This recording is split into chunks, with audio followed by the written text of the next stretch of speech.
Greetings to each of you who are assembled around me in the church. എനിക്ക് ചുറ്റും ഇവിടെ കൂടി വന്നിരിക്കുന്ന എല്ലാവർക്കും ക്രിസ്തീയ അഭിവാദനങ്ങളെ അറിയിക്കുന്നു. Since we know each other every day, day-to-day activities, special regards or special salutations. ദൈനംദിനം നമ്മൾ ചെയ്തു വരുന്ന കാര്യങ്ങളായതുകൊണ്ട് പ്രത്യേകമായ അഭിവാദനങ്ങളുടെ ആവശ്യമില്ല എന്നെനിക്കറിയാം. We are one in Christ. നാം എല്ലാവരും ക്രിസ്തുവിൽ ഒന്നാണ്. I also not consider this as a special privilege allotted to me. ഇതെനിക്ക് കിട്ടിയിരിക്കുന്ന ഒരു പ്രത്യേക പദവിയായിട്ട് ഞാൻ കരുതുന്നില്ല. Rather, it is a normal schedule as part of the regular exercise which each of us expected to make in the chapel. സാധാരണയായി നാം എല്ലാവരും ചെയ്തു വരുന്ന കാര്യം എനിക്കും കിട്ടിയിരിക്കുന്നു. അതാണ് ഞാൻ ഇവിടെ ഇപ്പോൾ ചെയ്യുന്നത്. Thirdly, I was also afraid to speak from the portion which is on fast. മൂന്നാമത്തെ കാര്യം, എനിക്ക് കിട്ടിയിരിക്കുന്ന ഈ പ്രത്യേകമായ വേദഭാഗത്തിൽ നിന്ന് പ്രസംഗിക്കുവാൻ അല്പം ഭയപ്പെട്ടിരുന്നു. I started my fasting experience. I tried to examine in my own private life why God you granted me such a portion, especially the teachings of Jesus on fast to me. എനിക്ക് കിട്ടിയിരിക്കുന്ന ഈ വേദഭാഗം എന്തുകൊണ്ടാണ് കർത്താവേ എനിക്ക് തന്നത് എന്ന് ഞാൻ ദൈവത്തോട് ചോദിച്ചു. Then I took fasting before presenting the portion. അതിനുശേഷം ഞാൻ തന്നെ ഈ പാസേജിൽ നിന്ന് പ്രസംഗിക്കുന്നതിന് മുമ്പ് ഉപവാസം എടുത്തു. Otherwise, I felt it is not ethically right. If I don't have a secret fasting, how can I preach from the portion secret fasting? ഞാൻ തന്നെ ഉപവസിച്ചില്ലെങ്കിൽ ഉപവാസത്തിൽ നിന്ന് പ്രസംഗിക്കുന്നത് ധാർമ്മികമായി ശരിയല്ല എന്ന് എനിക്ക് തോന്നുന്നു. ഞാൻ ഉപവസിച്ചു. So my topic for the sermon today is fasting in secret, the highest expression of an empowered faith. പ്രസംഗത്തിന്റെ തലക്കെട്ട് ഇങ്ങനെയാണ്: രഹസ്യത്തിലുള്ള ഉപവാസം, ശാക്തീകരിക്കപ്പെട്ട വിശ്വാസത്തിന്റെ സമുന്നതമായ പ്രതിഫലനം. Fasting in secret, the highest expression of an empowered faith. രഹസ്യത്തിലുള്ള ഉപവാസം, ശാക്തീകരിക്കപ്പെട്ട വിശ്വാസത്തിന്റെ സമുന്നതമായ പ്രതിഫലനം. Matthew's gospel is set mainly in the Roman province of Judea. Roman പ്രവിശ്യയായ ജുഡയിലാണ് മത്തായി സുവിശേഷത്തിന്റെ പശ്ചാത്തലം. The people of Judea mostly hails from the Jewish background under the control of Roman Empire. റോമ സാമ്രാജ്യത്തിന്റെ അധീശത്വത്തിലുള്ള ജുഡയിലെ ജനങ്ങൾ കൂടുതലും ജൂതന്മാരായിരുന്നു. Augustus Caesar was the person who established Roman Empire. റോമ സാമ്രാജ്യം സ്ഥാപിച്ചത് Augustus സീസറാണ്. 79 to 81 almost Titus Vespasian was the ruler over Judean province. 70കളിലും 80കളിലും Titus ആയിരുന്നു യഹൂദ പ്രവിശ്യയുടെ ഭരണം. This was the context in which we have received Matthew's gospel. ഈ ഒരു പശ്ചാത്തലത്തിലാണ് നമുക്ക് മത്തായി സുവിശേഷം ലഭിച്ചത്. During the 80s of the first century, the composition of the Matthew's gospel was done by someone. 80കളുടെ ഒന്നാം നൂറ്റാണ്ടിന്റെ 80 കാലഘട്ടങ്ങളിൽ മത്തായി സുവിശേഷം മറ്റാരോ ഒന്നിച്ചു ചേർത്തതാണെന്ന് ചിന്തിക്കുന്നു. Gospel appears to be that the author is responding to a criticism that Christianity was in court, a pagan religion below to the Jewish faith. യഹൂദ മതത്തിന് വളരെ താഴെയുള്ള ഏതോ ഒരു പാഗൻ മതമാണ് ക്രിസ്ത്യാനിത്വം എന്നുള്ള ആ ഒരു വിമർശനത്തിന് എതിരായിട്ട് നിന്നുകൊണ്ട് ലേഖകൻ ഇവിടെ എഴുതുകയാണ്. The author himself is responding and answering and defending his faith in purview of the questions, criticisms raised by the Pharisees and opponents of Christianity. ക്രിസ്തീയ മതത്തിന്റെ എതിരാളികളും പരീശന്മാരും ഉയർത്തിയിരുന്ന ചോദ്യങ്ങൾക്കും അവരുടെ വിമർശനങ്ങൾക്കും മറുപടിയായി നിന്നുകൊണ്ട് ഇവിടെ ഗ്രന്ഥകാരൻ വളരെ ശക്തമായി മറുപടി പറയുകയാണ്. 66 to 70 political social milieu context of that period was traumatic because people were beaten and the entire hope is destroyed by the demolition and plundering of the temple. Centralization of worship is almost over. 66 മുതൽ 70 വരെയുള്ള കാലഘട്ടങ്ങൾ വളരെ നാടകീയമായ ഒരു കാലഘട്ടമായിരുന്നു. ആളുകൾ വളരെയധികം വേദന അനുഭവിച്ച, കഷ്ടം അനുഭവിച്ച ഒരു സമയമായിരുന്നു. അവരുടെ ജീവിതത്തിന്റെ കേന്ദ്രമായിരുന്ന ദേവാലയം തകർക്കപ്പെട്ട സമയമായിരുന്നു. Christian faith, Christian theology and Christian ideology was intolerable to a certain group of people who were occupied and living in and around the Judean province, which was controlled by Roman Empire. റോമ സാമ്രാജ്യം ഭരിച്ചിരുന്ന യഹൂദ ജുഡിയൻ പ്രവിശ്യയിൽ ഇരുന്ന ആളുകൾ ആ പ്രത്യേകമായ കാലഘട്ടത്തിൽ ജീവിച്ചിരുന്ന ആ മനുഷ്യർ within that context, we need to move to the exegesis and exposition part of this sermon. ഈ ഒരു പശ്ചാത്തലത്തിൽ നിന്നുകൊണ്ട് നമുക്ക് ഈ വേദഭാഗത്തേക്ക് കിടക്കാം. The first two chapters of Matthew speaking about the birth narratives of Jesus.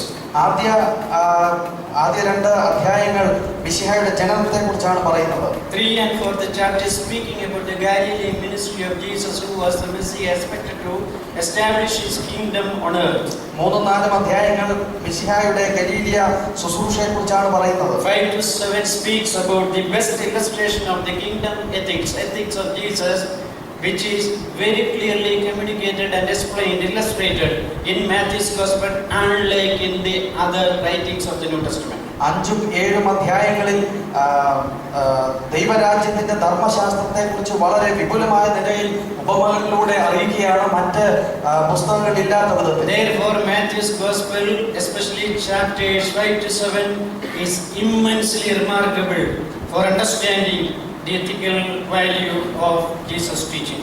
5 മുതൽ 7 വരെയുള്ള അധ്യായങ്ങൾ യേശുവിന്റെ ധാർമ്മികമായ പഠിപ്പിക്കലുകൾ മനസ്സിലാക്കുന്നതിൽ ഏറ്റവും പ്രധാനപ്പെട്ടതാണ്. Chapter 6 verse 16 to 18 is the pericope or the text given for today. 6-ന്റെ 16 മുതൽ 18 വരെയുള്ള വാക്യങ്ങളാണ് നമ്മുടെ ചിന്തയ്ക്ക് ആധാരമായ The immediate context of the chapter 6 verses 16 to 18 is very noticeable. ഈ അധ്യായത്തിന്റെ ഏറ്റവും അടുത്ത പശ്ചാത്തലം നാം ശ്രദ്ധിക്കേണ്ടിയിരിക്കുന്നു. Great teachings of Jesus is narrated and illustrated within this unit. യേശുവിന്റെ ഏറ്റവും വലിയ പഠിപ്പിക്കലുകൾ ഇവിടെ പറഞ്ഞിരിക്കുന്നു. Teaching on prayer, we call it as Lord's Prayer. കർത്താവിന്റെ പ്രാർത്ഥനയെക്കുറിച്ചുള്ള പഠിപ്പിക്കൽ. Teaching about fast. ഉപവാസത്തെക്കുറിച്ചുള്ള പഠിപ്പിക്കൽ. It is written that secret fast. രഹസ്യത്തിലുള്ള ഉപവാസം എന്ന് പറയുന്നു. And continues to speak about the attitude towards wealth. The succeeding passage speaking about the accumulation and attitude towards wealth. ധനത്തോടുള്ള നമ്മുടെ സമീപനത്തെക്കുറിച്ചും ഇത് കഴിഞ്ഞുള്ള വേദഭാഗത്തിൽ നാം വായിക്കുന്നു. So therefore we need to understand within the prayer and in between these two affirmations. One is attitude towards wealth, the other one is prayer. In between these two faith affirmations, the material is placed by Matthew regarding sacred fast. പ്രാർത്ഥനയെക്കുറിച്ചും നമ്മുടെ ധനത്തോടുള്ള നമ്മുടെ സമീപനത്തെക്കുറിച്ചുമുള്ള ഭാഗങ്ങളുടെ ഇടയിലാണ് രഹസ്യത്തിലുള്ള ഉപവാസത്തെക്കുറിച്ച്. Therefore, prayer, Lord's Prayer, fast and attitude towards wealth sequentially written over there. ധനത്തോടുള്ള മനോഭാവം, പ്രാർത്ഥന, ഉപവാസം, ഈ കാര്യങ്ങൾ ക്രമാനുഗതമായി പറഞ്ഞിരിക്കുകയാണ്. Act of prayer, act of fast and attitude towards wealth sequentially moving. Jesus is opposing some of these things in a different form. പ്രാർത്ഥന, ഉപവാസം, നമ്മുടെ ധനത്തോടുള്ള സമീപനം, ഇതെല്ലാം ക്രമാനുഗതമായ നിലയിൽ പറഞ്ഞിരിക്കുന്നു. Turning to the focus, what is fast? എന്താണ് ഉപവാസം? Is it a ritual to be observed? ഇതൊരു ആചാരമാണോ? Is it a mandate for combating fleshly thoughts? നമ്മുടെ ജഡികമായ ചിന്തകളെ ഒതുക്കുവാനുള്ള ഒരു കാര്യമാണ്. Why one needs fast? എന്തുകൊണ്ടാണ് നാം ഉപവസിക്കേണ്ടത്? These questions are regularly answered by our pastors in our Friday fasting prayers. വെള്ളിയാഴ്ചയിലെ നമ്മുടെ ഉപവാസ പ്രാർത്ഥനകളിൽ പാസ്റ്റേഴ്സ് ഇതിനെക്കുറിച്ചുള്ള മറുപടികൾ പറയാറുണ്ട്. I have a surprise there. Though I am 30 years in the Pentecostal sector as a member both holding teaching and preaching roles, still I never contemplated why Fridays separated apart only for fasting prayer. They have not separated Bible study or ladies meeting on Friday. Why the logic, if you not tell me also? 30 വർഷം നീണ്ട എൻ്റെ പെന്തക്കോസ്ത് അനുഭവത്തിൽ നിന്ന് എനിക്കൊരു കാര്യം ഇതുവരെയും പിടികിട്ടിയിട്ടില്ല. എന്തുകൊണ്ടാണ് വെള്ളിയാഴ്ചകളിൽ മാത്രം ഉപവസിക്കുന്നതെന്നും ലേഡീസ് മീറ്റിങ്ങോ മറ്റെന്തെങ്കിലും മീറ്റിങ്ങുകളോ ബൈബിൾ ക്ലാസ്സുകളോ എന്തുകൊണ്ട് അത് നടത്തുന്നില്ല എന്നുള്ളതിനും ഉത്തരം കിട്ടിയിട്ടില്ല. നിങ്ങൾക്ക് മറുപടി കിട്ടുകയാണെങ്കിൽ എന്നോട് പറയുക. Karl Barth, David Hastings and many other scholars in their writers, it is written that Monday and Friday regularly set apart by the Pharisees, who are hypocrites, for fasting regularly. കാൾബാർത്തും ജെയിംസ് ഹേസ്റ്റിങ്സും ഇങ്ങനെ പറയുന്നതായിട്ട് ഞാൻ മനസ്സിലാക്കിയത്, പഴയ നിയമ പാരമ്പര്യത്തിൽ തിങ്കളാഴ്ചയും വ്യാഴാഴ്ചയും അവര് പ്രാർത്ഥനയ്ക്ക് വേണ്ടി ഉപവാസത്തിന് വേണ്ടി മാറ്റിവെച്ചിരുന്നു. Yesterday evening's international news, I also noticed the ritual fasting of our Prime Minister Modi in America. പ്രധാനമന്ത്രി മോഡിയുടെ ആചാരപരമായ ഉപവാസത്തെ കുറിച്ച് കഴിഞ്ഞ ദിവസം ഞാൻ കണ്ടു. It is written by the Reuters, the source, the officials assembled along with the Modi. They told to the press release that Modi will be taking Navadurga related fasting without, irrespective of looking into the protocol with Obama. His age is 64 years and the bad health of him. By irrespective of looking the protocol, irrespective of looking all the official authorities, he will be joining with the Indian masses to join the Navaratri Durga manifestation fast.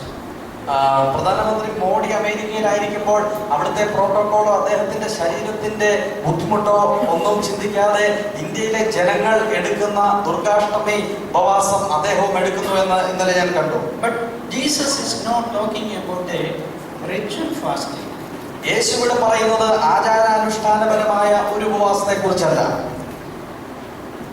Jesus took in his entire lifespan only one thing fast, that is 40 days continuous fast in the wilderness, in the context of his temptation. യേശു 40 ദിവസം തന്റെ ജീവിതത്തിൽ ഉപവാസം എടുത്തതായിട്ട് നമുക്ക് കാണാം. All other disciples, New Testament contributors, they also fasted in the context of appointing and selecting missionaries for the mission journey. Missionary യാത്രകൾക്ക് വേണ്ടി പോകുവാനുള്ള മിഷണറിമാരെ തിരഞ്ഞെടുക്കേണ്ടതിന് വേണ്ടിയും അവരെ അയക്കേണ്ടതിന് നിയോഗിക്കേണ്ടതിന് വേണ്ടിയും ഉപവാസം എടുത്തതായിട്ട് പുതിയ നിയമത്തിൽ നാം കാണും. Very rarely we see every Friday in the first century church, every Friday was a fasting day. എല്ലാ വെള്ളിയാഴ്ചയും ഉപവാസം എടുത്തത് ഒന്നാം നൂറ്റാണ്ടിലെ സഭ ഉപവാസം എടുത്തു എന്ന് നാം കാണുന്നില്ല. But instead of that, we have 5 models of fasting in the Bible. ബൈബിളിൽ 5 തരത്തിലുള്ള ഉപവാസത്തെ കുറിച്ച് കാണാം. That is, some of you have already preached here. നിങ്ങൾ അതൊക്കെ ഇവിടെ പ്രസംഗിച്ചിട്ടുണ്ടാവാം. Therefore, I just voluntary fast, involuntary fast, absolute fast, full fast, Daniel, Esther, Jesus, like that. പലതരത്തിലുള്ള ഉപവാസങ്ങളെ കുറിച്ച് നമുക്ക് കേട്ടിട്ടുണ്ട്. കഠിനമായ ഉപവാസം, സ്വയമായി എടുക്കുന്ന ഉപവാസം, നിർബന്ധത്താൽ എടുക്കുന്ന ഉപവാസം, ദാനിയേൽ എടുത്ത ഉപവാസം, എസ്തർ എടുത്ത ഉപവാസം, പലതരത്തിലുള്ള ഉപവാസം. Today we lose the sanctity of fasting in some places. ഇങ്ങനെ പല ഉപവാസങ്ങൾ ഉള്ളതുകൊണ്ട് ഉപവാസത്തിന്റെ ഒരു ശുദ്ധത നമുക്ക് നഷ്ടപ്പെട്ടു പോകും. Hypocrisy is attached in the intention of fasting. കപടഭക്തി ഉപവാസത്തിൽ കടന്നുകൂടിയിരിക്കുന്നു. Some people fast only for the sake of banner fast. ചിലര് ബാനർ എന്ന നിലയിൽ എല്ലാവരെയും കാണിക്കാൻ വേണ്ടി ഉപവസിക്കുന്നു. That is, they wanted to show their name and fame. Unless they get a popularity, name and fame, they will not be satisfied. Their fast is only for increasing their popularity. കൂടുതൽ popularity കിട്ടുവാൻ വേണ്ടി ഉപവസിക്കുന്ന ആളുകളുണ്ട്. അത് കിട്ടുവാൻ വേണ്ടി അവർ ഉപവാസം എടുക്കുന്നു. Some people fast for the annihilation of his or her enemy. തങ്ങളുടെ ശത്രുക്കളെ സംഹരിക്കണമെന്ന് പറഞ്ഞ് ഉപവാസം എടുക്കുന്നവരുണ്ട്. Some others do it for personal achievements. സ്വന്തം കാര്യം സാധിക്കാൻ വേണ്ടി ഉപവാസം എടുക്കുന്നവരുണ്ട്. Some persons behave very badly even after their fasting prayers. ചില ആളുകൾ ഉപവാസത്തിന് ശേഷം വളരെ മോശമായിട്ട് പെരുമാറുന്ന വ്യക്തികൾ. So when we see some of these things in the wider circle of the Pentecostal arena, we would understand some of these people are not changed, attitudinally not changed. 20 years back, 40 years back, the same attitude. There is not at all a growth in behavioralism. 20-40 വർഷമായിട്ട് വിശ്വാസ ജീവിതത്തിലായിരിക്കുന്ന വ്യക്തികൾ ഉപവാസം എടുക്കുന്നവർ അവരുടെ സ്വഭാവ രൂപീകരണത്തിൽ ഒന്നും അത് സംഭവിച്ചിട്ടില്ല എന്നുള്ളത് വളരെ സങ്കടകരമായ കാര്യം. I also include whether God, I have completed 30 days, whether I have any change in my life, I do not know.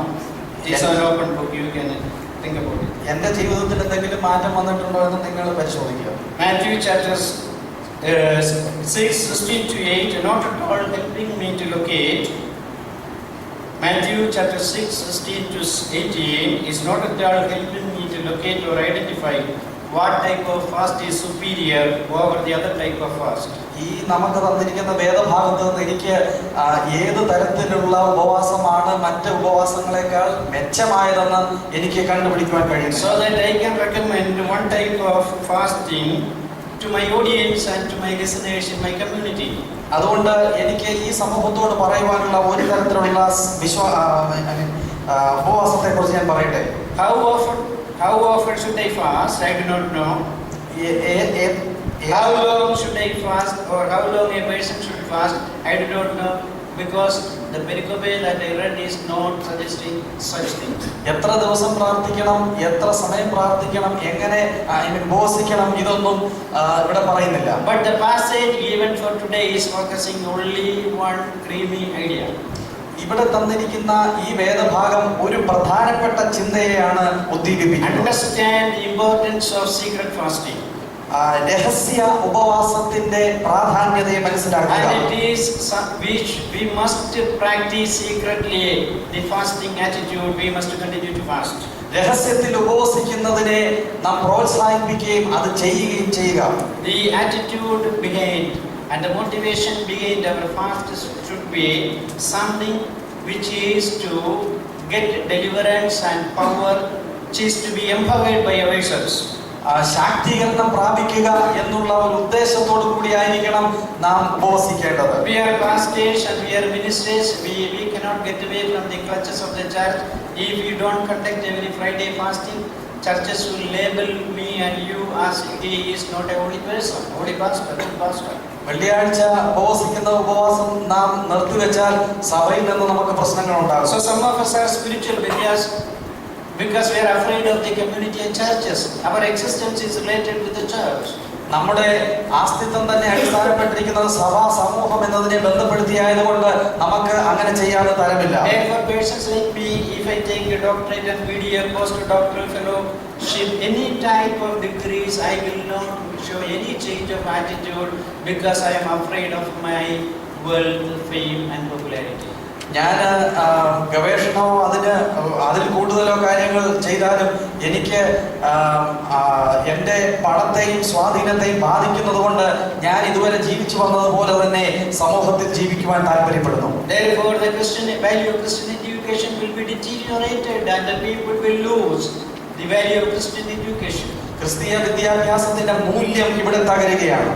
Although we go to the different trials of ascending to the step by step to the upper levels, we may not be showing any change to traditional understanding. Then there will be a dilemma in terms of understanding the spiritual truth.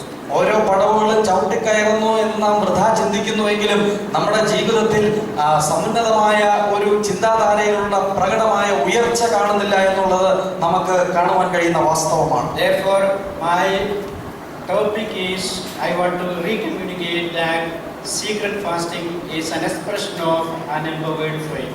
അതുകൊണ്ട് ഞാൻ എൻ്റെ ശീർഷത്തെ ഒരിക്കൽ കൂടി ഊന്നി പറയട്ടെ, രഹസ്യത്തിലുള്ള ഉപവാസം ശക്തീകരിക്കപ്പെട്ട വിശ്വാസത്തിന്റെ സമുന്നതമായ പ്രതിഫലനം. Great American theologian Jonathan Edwards writes like this. Jonathan Edwards American theologian ഇങ്ങനെ പറയുന്നു. One thing more I would mention concerning fasting and prayer. ഞാൻ ഉപവാസത്തെ കുറിച്ചും പ്രാർത്ഥനയെ കുറിച്ചും ഒരു കാര്യം കൂടെ പറഞ്ഞു കൊള്ളട്ടെ. There has been a neglect in the Christian ministers. ക്രിസ്തീയ ശുശ്രൂഷകർ ഇതിനെ തൃണവൽക്കരിച്ചിരിക്കുന്നു. Though they recommend and insist on the duty of secret prayer, അവർ മറ്റുള്ളവരോട് രഹസ്യത്തിലുള്ള പ്രാർത്ഥനയെ കുറിച്ച് പറയുമെങ്കിലും they little said about the secret fasting. അവര് രഹസ്യത്തിലുള്ള പ്രാർത്ഥനയെ കുറിച്ച് പറയാറില്ല. It is a duty recommended by our Savior to his followers. നമ്മുടെ രക്ഷകൻ തന്റെ അനുവാചകരോട് പറഞ്ഞിട്ടുള്ള കാര്യമാണിത്. Just in like manner and secret prayer, it is also said that one need to make or continue the secret fasting to be practiced. രഹസ്യ പ്രാർത്ഥന പോലെ തന്നെ രഹസ്യ ഉപവാസവും നാം പ്രാക്ടീസ് ചെയ്യണം. In other words, it is a duty of the professing Christians. They must practice secret fast.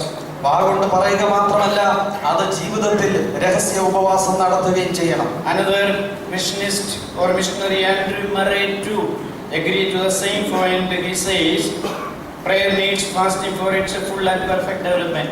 Prayer needs fasting for its full and perfect development. Andrew Murray ഇങ്ങനെ പറയുന്നു, പ്രാർത്ഥനയ്ക്ക് ഉപവാസമില്ലാതെ പൂർണ്ണമായ വളർച്ചയുണ്ടാകയില്ല. I have said only one thing. ഞാനൊരു കാര്യമേ പറഞ്ഞുള്ളൂ. When we say that we are good faith holders, when we say we have charisma, we have power, and so many other qualities derived or imbibed from the spiritual power, we must show the change of attitude in its general perfection. വിശ്വാസം മുറുകെ പിടിക്കുന്നവരെന്നും ഉപവസിക്കുന്നവരെന്നും നാം പറയുമ്പോൾ എനിക്ക് പറയുവാനുള്ള ഒരു കാര്യം, നമ്മുടെ സമുന്നതമായ ആന്തരികമായ മാറ്റത്തിന് നാം വളരെ പ്രാധാന്യം കൊടുക്കണം. 10 years back and 10 years later, the same behavior is demonstrated. We have no change according to the look and valuation of the others. Then our spiritual life does not make any sense to the public. 10 വർഷം മുമ്പ് നാം എങ്ങനെയായിരുന്നു അതുപോലെ തന്നെ നാം ഇന്നും ആയിരിക്കുന്നുവെങ്കിൽ ആളുകളുടെ മുമ്പിൽ ആളുകളെ നാം കബളിപ്പിക്കുകയാണ്. People will say your church was fasting. When the pastor so and so came, he took 21. When the next pastor so and so came, he took 41. But still the church is in the same boat. 21-41 ദിവസം മാറി മാറി വരുന്ന ശുശ്രൂഷകന്മാർ ഉപവാസത്തിന് വേണ്ടി ജനങ്ങളെ ആഹ്വാനം ചെയ്യുകയും അത് ചെയ്യിപ്പിക്കുകയും ചെയ്യുന്നു. പക്ഷെ ഒരു മാറ്റവും സംഭവിക്കുന്നില്ല. So I am not absolutizing the truth. Fasting is important. ഉപവാസം വളരെ പ്രധാനപ്പെട്ടതാണ്. Early church there was a sense of value in fasting is increased day by day. ആദ്യ നൂറ്റാണ്ടിലെ സഭകളിൽ ഉപവാസം വളരെ പ്രാധാന്യം അർഹിക്കുന്നതായിരുന്നു, അതിന്റെ മൂല്യം കൂടിക്കൊണ്ടിരുന്നു. Tertullian, many other defenders of faith, in their narrations it is written the fasting was increased. The attitude towards fasting was increased. തെർത്തുല്യനെ പോലുള്ള മഹാപ്രഭാവന്മാർ അതിനെക്കുറിച്ച് വളരെ ശക്തമായി പറഞ്ഞിരുന്നു, ഉപവാസത്തിന്റെ മൂല്യം വർദ്ധിച്ചുകൊണ്ടിരുന്നതിനെ പറ്റി. Today, what is our condition? What is our attitude towards fasting? ഇന്ന് നമ്മുടെ അവസ്ഥ എന്താണ്? ഉപവാസത്തെ കുറിച്ചുള്ള നമ്മുടെ മനോഭാവം എന്താണ്? Are we fasting and are we praying for fame, name and reputation, or are we fasting internally, privately for the glory of God? പേര് കിട്ടാനും പദവി കിട്ടാനും വേണ്ടിയാണോ നാം ഉപവസിക്കുന്നത്, അതോ രഹസ്യത്തിലാണോ നാം പ്രാർത്ഥിക്കുന്നത്? Secret fasting is the right ethical motivation suggested by Jesus in Matthew chapter 5, 16-18. യേശു പറഞ്ഞ അടിസ്ഥാനപരമായിട്ടുള്ള ധാർമ്മികമായ മൂല്യമുള്ള ഉപവാസം എന്ന് പറയുന്നത് രഹസ്യത്തിലുള്ള പ്രാർത്ഥനയാണ്. Therefore my conclusion is that അതുകൊണ്ട് ഞാനിങ്ങനെ ഉപസംഹരിക്കുവാൻ ആഗ്രഹിക്കുന്നു. Now if fasting to be performed by Christians today, we must understand the proper motivation. നമുക്ക് നമ്മുടെ ഉപവാസത്തിന്റെ പിന്നിലുള്ള ചേതോവികാരം യഥാർത്ഥമായത് എന്താണെന്ന് നാം മനസ്സിലാക്കണം. Motivations to be obedient to the will of God. ദൈവത്തിന്റെ ഹിതം അനുസരിക്കുക എന്നുള്ളതാണ് പ്രധാനം. Obeying the will of God is the duty of a professed Christian, born-again Christian. ദൈവത്തിന്റെ ഹിതം അനുസരിക്കുക എന്നുള്ളത് ഒരു ക്രിസ്തീയ വിശ്വാസിയുടെ അതിപ്രധാനമായ കാര്യമാണ്. Sacred fasting is a spiritual discipline.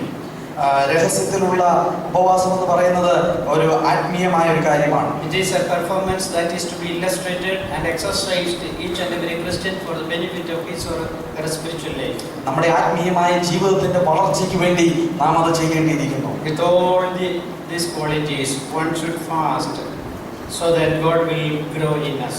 ഈ കാര്യങ്ങളെല്ലാം മനസ്സിൽ വെച്ചുകൊണ്ട് തന്നെ നാം ഉപവസിക്കണം, ക്രിസ്തു നമ്മിൽ വളരുവാനിടയാകും. But with very important attitudinal character change, love the other, show love and expression of the concerns to the other, not think and act only for our own kingdom's sake.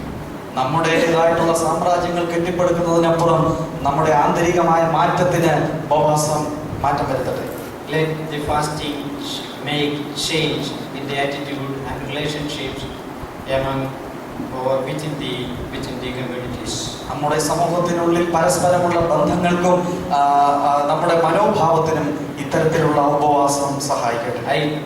I afraid and I also confess, Lord, let this word make change within me in the continuing day, so that in and through me your name may be glorified. May God bless you. Thank you for listening. ഈ വചനത്തിൽ ദൈവം നമ്മെ അനുഗ്രഹിക്കട്ടെ. ഇത്തരത്തിലുള്ള മാറ്റം എന്നിൽ വരുവാൻ ഞാനും പ്രാർത്ഥിക്കുന്നു.